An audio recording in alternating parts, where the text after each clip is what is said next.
Pakistan cricket board Sharjah में पाकिस्तान ऐं अफगानिस्तान विच में एशिया कप जे मैच खां पोइ स्टेडियम जे अंदर तोड़े ॿाहिरि पाकिस्तानी तमाशाइनि ते थियल हमले जे वाक़िअनि ते सख़्त कावड़ ज़ाहिर कई आहे ऐं मामिलो वाॻियल इख़्तियारनि जे आॾो उथारण जो फ़ैसिलो कयो आहे।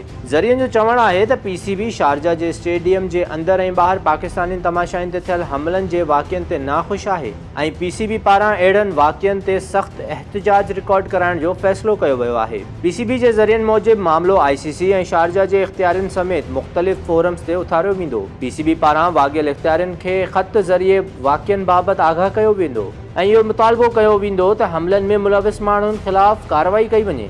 गुज़िरियल ॾींहुं पाकिस्तान हथां अफ़गानिस्तान जी इबरतनाक शिकस्त खां पोइ अफ़गान तमाशाई बेकाबू थी विया हुआ ऐं हुननि स्टेडियम जे अंदर तोड़े ॿाहिरि पाकिस्तानी तमाशाइनि ते हमिलो करे ॾिनो हो। अफ़गान तमाशाइनि जियां अफ़गान टीम जे रांदीगरनि पारां बि मैच दौरान पाकिस्तानी टीम जे रांदीगरनि लाइ जारहियाणो ऐं बदतमीज़ी वारो रवैयो इख़्तियार कयो वियो हो। अफ़गान बॉलर फरीद अहमद ऐं पाकिस्तानी बैट्समैन आसिफ अली जे विच में मुंहुं मारी बि थी। ॻुथा लफ़्ज़ ॻाल्हाइण ते आसिफ अली अफ़गान बॉलर ते बैट बि उलारी।